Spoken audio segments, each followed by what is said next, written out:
It begins, a song of Dode, beloved. Yahowah is my shepherd. He is the observant guide who tends to and protects me. I shall not be diminished. I shall never have any unfulfilled need, nor shall I be found wanting. In an abode that is befittingly beautiful and conducive to growing, to sprouting out and shooting forth, to flourishing, a place where the provisions are for the choicest, most nurturing and richest, delightful food to consume, which facilitate vigorous health, abundant prosperity, tremendous growth, total freedom, complete satisfaction, and a stalwart attitude. He enables me to stretch out and then recline appropriately sheltered after exerting myself. All above the Almighty's water, a symbol for that which brings forth life and which cleanses, synonymous with the Spirit. Calm and composed, tranquil, after coming to rest with the focus of the space now being occupied, which was active and moving, extending myself, but now have returned satisfied and content. He leads me to the light. He guides me toward the goal of enlightenment and of being unburdened with great care. My soul, He restores and returns. He turns around and brings back home. He wants to guide me when I trust Him with accurate, upright, and vindicating teaching throughout life on account of His personal and proper name. That's where we are thus far, Kirk. It's a powerful insight, isn't it? Well, we have Kirk live, but don't seem to be able to hear him. Maybe Scott, you can hear me? I can hear you now. Okay, that's good, man. I'll try to speak up a little bit. Okay. That's a beautiful, beautiful song. Beautiful song. Yeah, it's a wonderful presentation of the result of choosing, the consequence, if you will, of choosing to accept the conditions that enable us to be part of the covenant family. And once again points out how good, how astute Richard was in pointing that out of 7 sevens of Shabuah.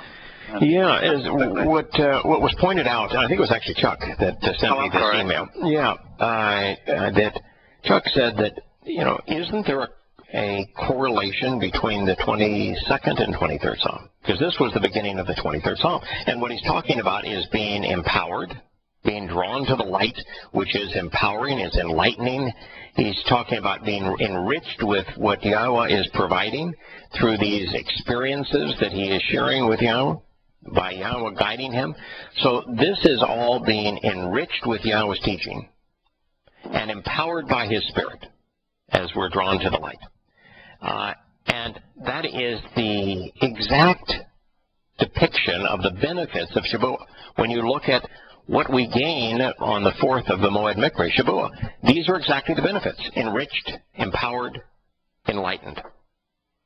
And that's interesting because what Chuck pointed out in an email a couple of days ago was that the first 3 benefits of the covenant are fulfilled by the first 3 Moed Mikra, which are described in the previous psalm.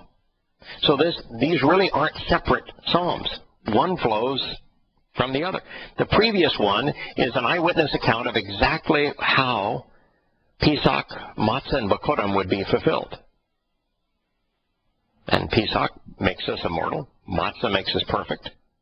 And Bikurim adopts us into Yahowah's family. Those are the first 3 benefits of the covenant. The final 2, being enriched and empowered, are being presented right here. Powerful stuff. Yeah, it's a beautiful affirmation of the purpose of those first 4 Moed Mikra, of the benefits of the covenant, why the first 4 were fulfilled, and why we're still awaiting the fulfillment of the last 3. Mm-hmm. It's all explained, all laid down right here by probably the brightest man who ever lived. Yeah. It always comes back to this, doesn't it? I mean, Yahowah is, he does it from 14,000 different directions, but it all comes back to exactly the same story, so you get it. And yeah. Now, he's saying that all of these benefits, this was just is so amazing. This psalm began with Yahowah's name. And now we're at the conclusion of the 3rd statement, and it says that he is doing all of this. He wants to guide us when we trust him with upright, accurate, vindicating teaching throughout life on account of, because of his personal and proper name, his Shem. And so, how is it that a Christian can recite this psalm, mistranslated of course, and not think, wait a minute, if this is all being done on account of his name, maybe I need to know what his name is? Maybe I need to value his name? What's the largest denomination of Christianity? Catholicism. Yeah, by a huge, huge margin. About half the Christians in the world are Roman Catholics. What did the Pope say about Yahowah's name? Made a papal decree. Yeah, they outlawed it in any type of function that I'm aware of. Yeah, it can't be spoken in any one of their churches or cathedrals. Well, that would be the opposite of this, wouldn't it? Yeah, that really separates you. If you want to separate it, that'll do it. And how many Christians do you hear saying in Yahowah's name, we pray? I've never really heard anybody say that. I've never heard one. Never heard one. When you talk with a Christian and they speak about their God, do they ever call their God Yahowah? No. In fact, a few preachers that will bring it up, they will discount it as not important. Yeah. And this began, the first word in this psalm was Yahowah's name, wasn't it? Mm-hmm. Did it say Jesus Christ? Not at all. Did it infer Jesus Christ? Not even close. If Dode wanted to write Jesus Christ, could he? No. There isn't even the letters don't exist to create the sounds in Hebrew. No Jehovah. Couldn't use that one either. There is no us sound in Hebrew. There is in Greek. There is no J in Hebrew. There isn't even a J in Greek. No. Or Latin. At one time. Wow. And so here's a psalm that is the single most beloved and most memorized psalm in Christianity. And it's an ode to Yahowah's name and talks about all the benefits associated with Yahowah's name, of Yahowah's will being directly associated with his name, and there's not one Christian in a million that knows it and uses it. Now, that's really tragic. If you just sit there for a minute and think about that, that is tragic.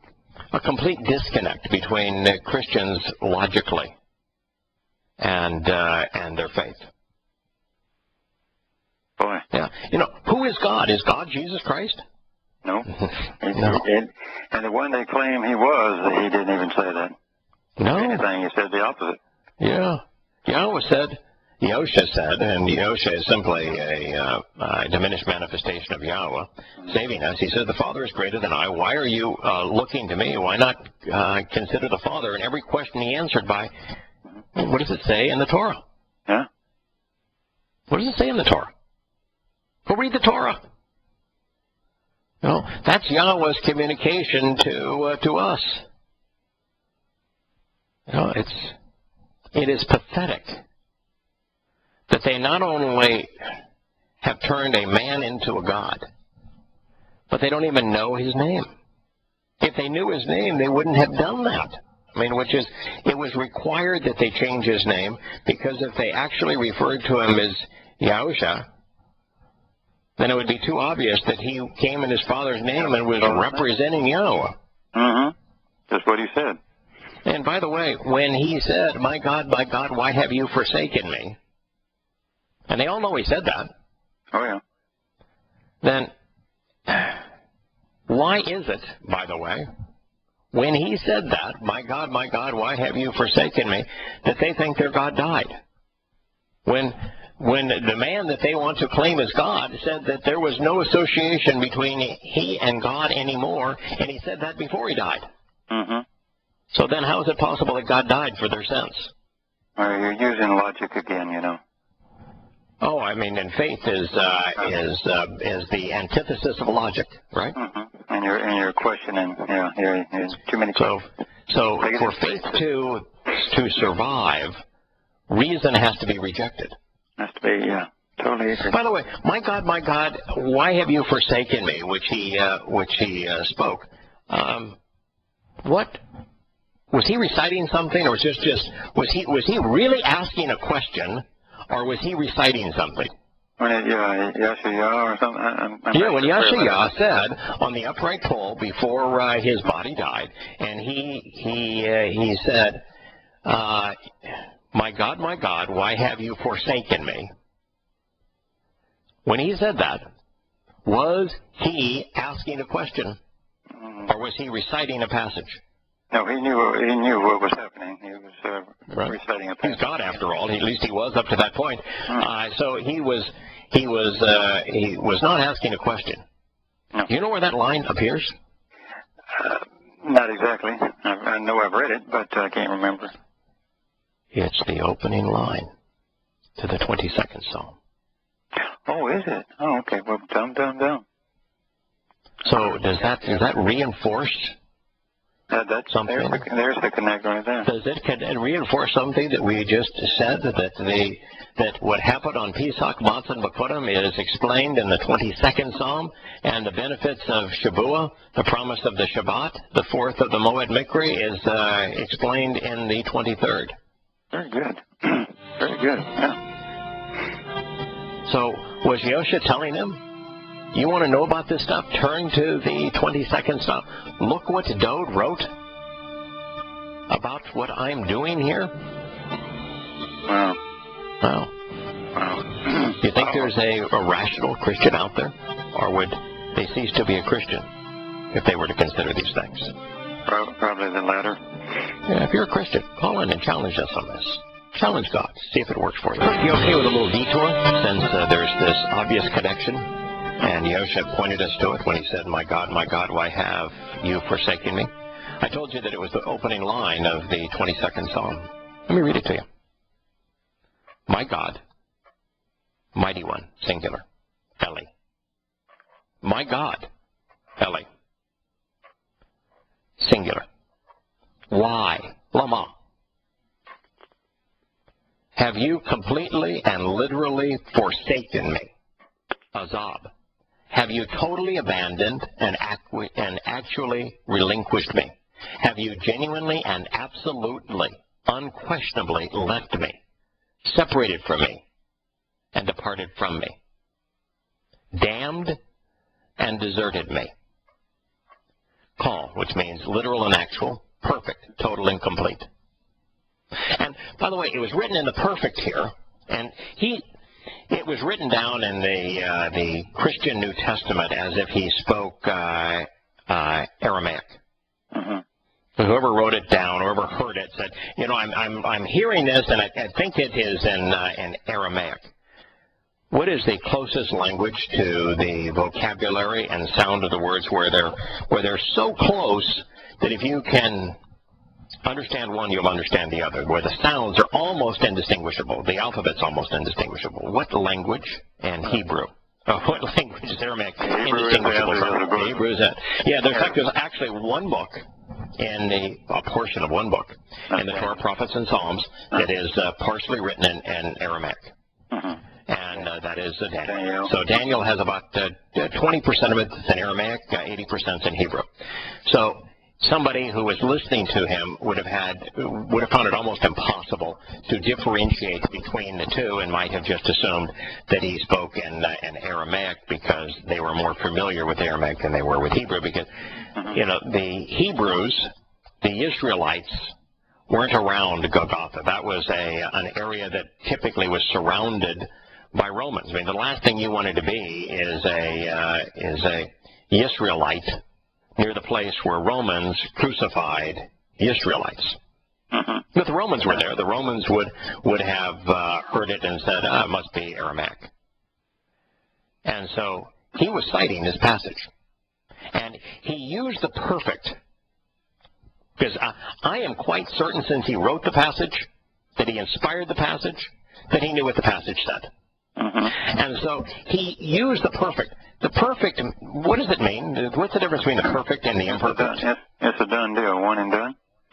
One and done. Does it, with the imperfect, it means that this is ongoing, habitual, ongoing. This is the state that things will endure. He didn't use the imperfect. He said that he was separated from God, but if he wanted to say totally and completely for all time separated from God, he would use the imperfect. That was going to be an ongoing state. He used the perfect, which means right now at this moment I'm separated. I'm abandoned. We no longer have any point in common. I'm no longer God. But he used it in the perfect, which said that, there is the possibility that I could be reacquainted. Absolutely. It's powerful. And the fact that he spoke it in the call stem means, folks, this is literal. He meant it exactly as he said it. It was not a question. He was announcing something. My God, my God. And it's, ma is just an interrogative. It doesn't necessarily mean why, and maybe it shouldn't even be translated why here. Ma is an interrogative. It just means that what follows is being stated as a question, and it could be by what means. Yeah, well, that's one way you have this little question mark, right? Yeah, it could mean for how long. Yeah. It could be to what end. Now, if he takes Yosha's soul and he separates his spirit from Yosha's soul, Yosha, the body that's there and the soul that is there is no longer God. He would not have known for how long. At that very moment, he would not have known how long. Yeah, because he's a total disconnect at this point. Yeah, total disconnect. But it means that God could not have died for your sins if you're a Christian. You have been lied to in that regard. And the fact that he was quoting the 22nd Psalm that comes before the 23rd, he's explaining to you what is going to happen and why it is happening. And Azab doesn't mean just, the totality of God, the Godhead is no longer upon me. No, the totality of the Godhead, if there is such thing, if there's such thing as a Godhead, and there isn't, was never upon him because it would have incinerated the universe. But beyond that, it's just saying there is no association of any kind. That body and that soul are no longer God. Welcome back to Shattering Myths. So here is Yosha on the upright pole before his physical body dies, before his soul goes into Sheol. And he is saying to Yahowah, my God, my God. So Yosha had a God, didn't he? Oops. How can Yosha at that point be God if he's speaking to a God, his God? No, can't. God is one. Can't be. Yeah, my God, my God. By what means and for how long have you completely and literally separated yourself from me? Psalm 22. Then it goes on to say, I continually call out to my God throughout the day. but you do not answer. And by night, and there is no relief for me. You know what the verb is for I continually call out? Kara. Kara. What is Kara the basis of? The mind's going blank. The Mikra. Mikra, yeah, called out assembly. Yeah. Right. The invitation to be called out and meet with God. Mm-hmm.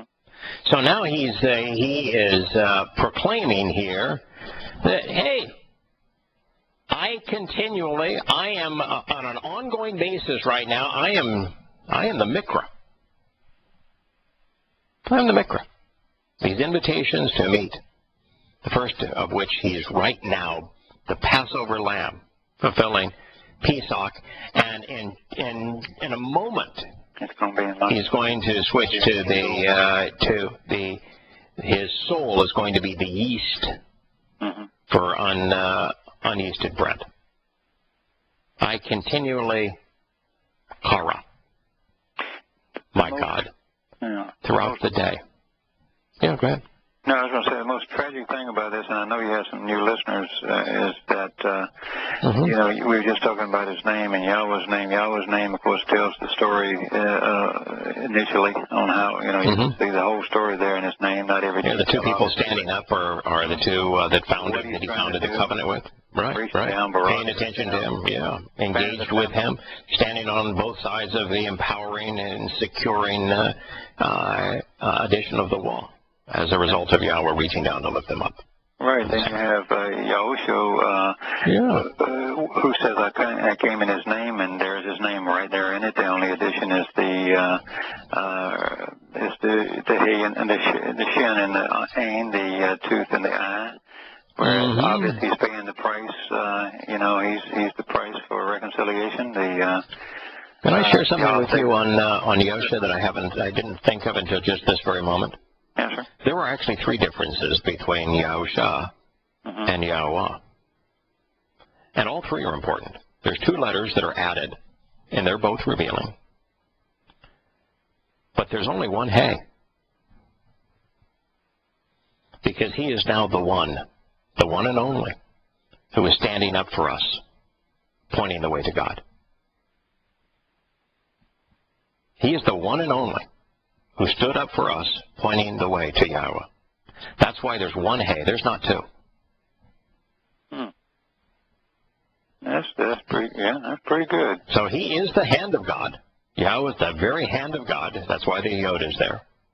Who is standing up for us, providing the way on Pesach. Standing up for us so we can stand with him. Now you still have the wall because he is about the business of securing us, of empowering us, of enriching us, of enlightening us. And because he is the Shua. Shua is based on Yasha, the Hebrew word that means to save. And the SH, as you said, is the spoken word. So he is the spoken word of Yah. And the ain is the eye that gives you a visual picture of, a perspective from which to understand Yah and the word of Yah. So in that name, the letters of the name say that he is the spoken word of Yahweh, that he is a visual manifestation that can be seen and provides perspective on the word of Yahweh. So Shamar. Now, don't you lose all of that when you don't know what his name is? Well, the point that I was kind of driving to is the most horrible thing in the world about changing the name is that you've lost it all, and that is so criminal in this context. If you really think about it just a little bit, this is so criminal that there has to be a Sheol to put them in, because that's worse than just killing somebody. You know, for me, just to hang them. They need to be there and think about this eternally, what they've done. This is the biggest crime in history. Yes. I continually kara. He says, I am here in the midst of this. But he says, far removed, remote and distant, separated in time and space, alienated, and no longer in a close association. from rahak, meaning to be removed and distant. From my salvation. You know what salvation is in Hebrew? Shalom. No, that's reconciliation. This is salvation. This is Yahowah. Yahshua. Yahshua. Yahshua. Well, it's be spelled Yod, Shin, Wa, and then the Ain, followed by the Hey.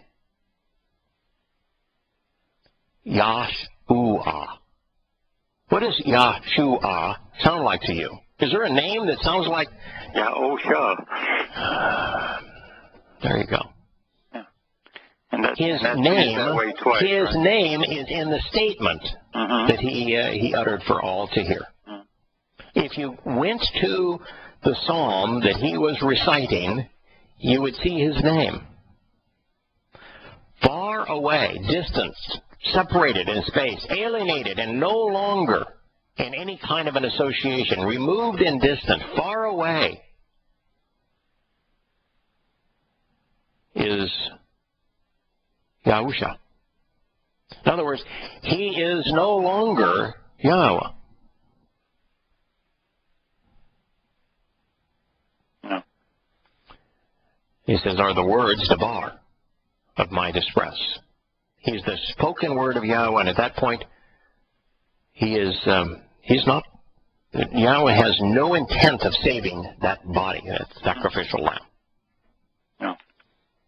No intent of sparing that soul, the experience of Sheol. Not the experience, no.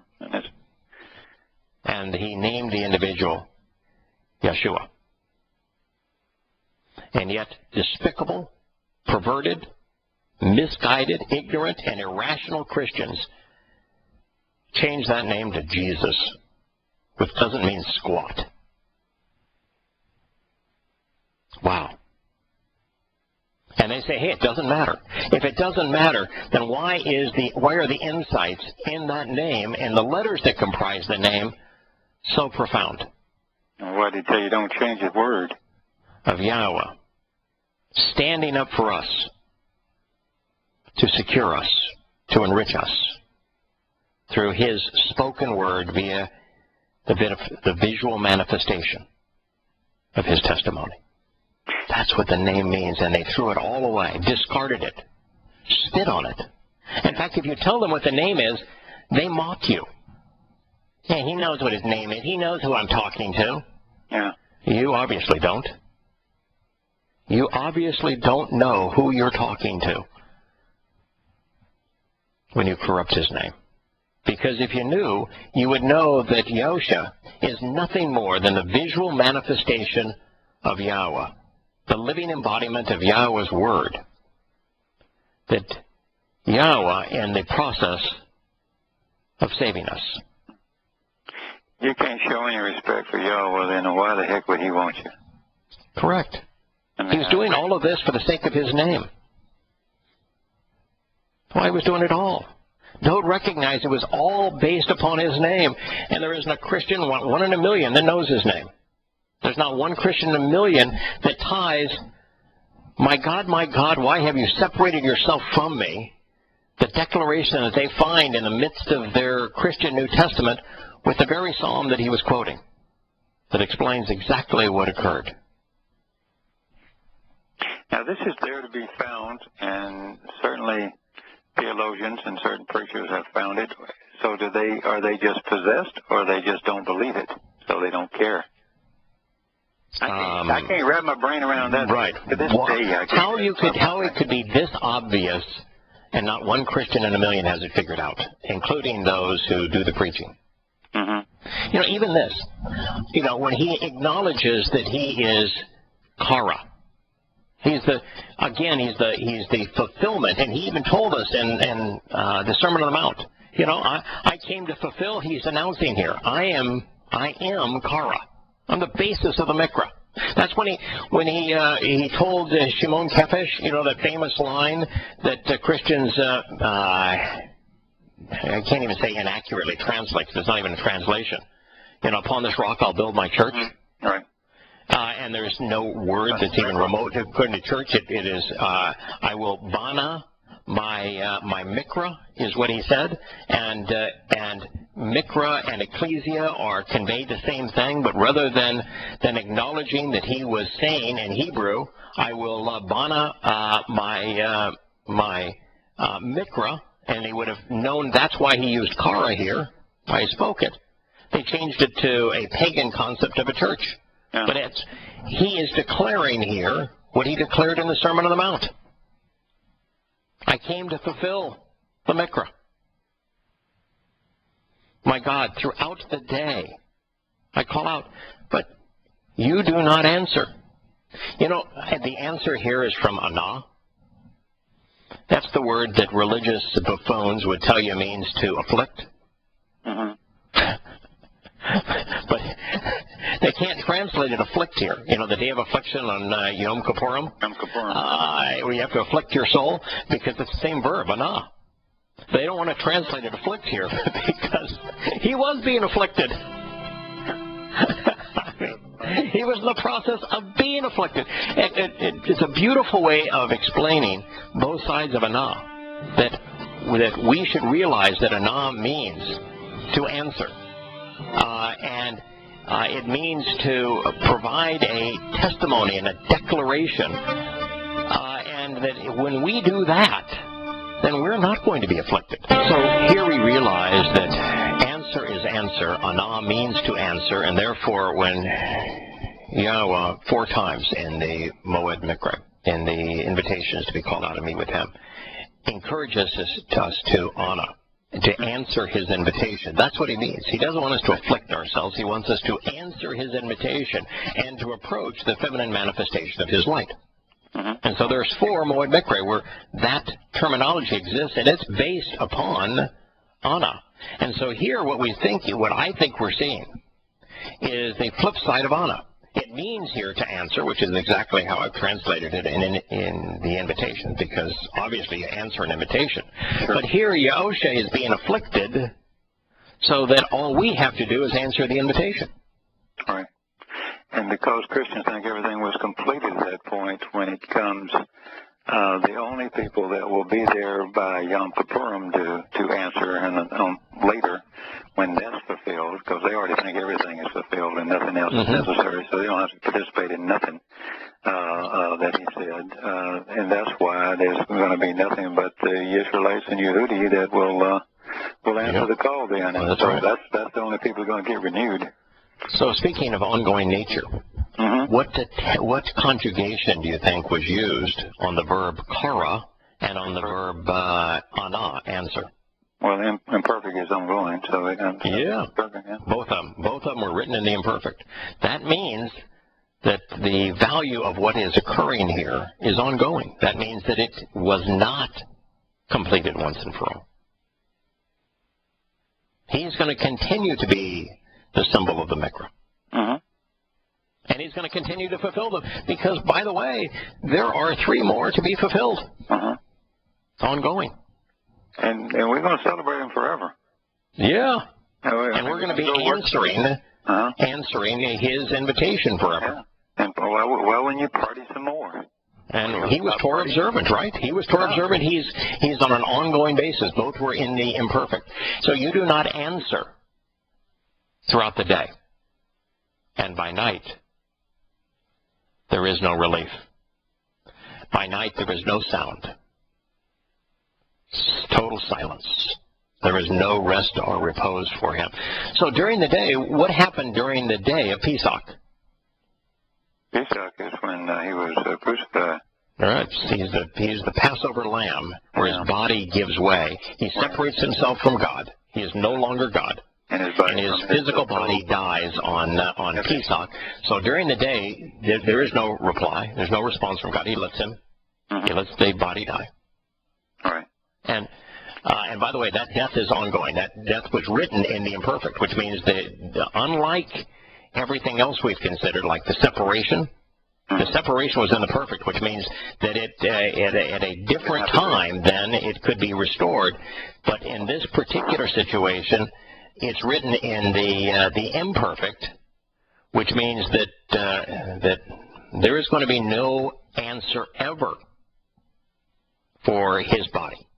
His body is goner forever. It's a totally separated for God with no answer, no response, nothing. Yeah, that's an excellent point. Forever. Point, yeah. Forever. Stop deifying this body. I mean, come on. And during the night there is total silence. No rest, no repose. Because where was his soul going? Sheol. Sheol, that night. Best we can understand is some kind of black hole. Yeah. And so he's described Sheol here as night. Mm-hmm. As darkness. A light in a black hole. Right.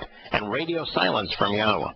Mm-hmm. Wow. And when you're with Yahowah, the Psalm tells us there is rest and reflection. He says, this place where I'm going, there ain't no rest. There ain't no rest. There's no communication from Yahowah, no response from Yahowah, no engagement from Yahowah, and it's total darkness. He's described Sheol. Mm-hmm. We don't have to wonder. He's told us what it is. Wow. And then, of course, you have the name Yahusha, and you've explained it. The hand of God is the individual who stood up for us, pointing the way to Yahowah, who was on the upright pillar, that 10 peg. It's really described and presented very similar to the device upon which he hung. Yeah.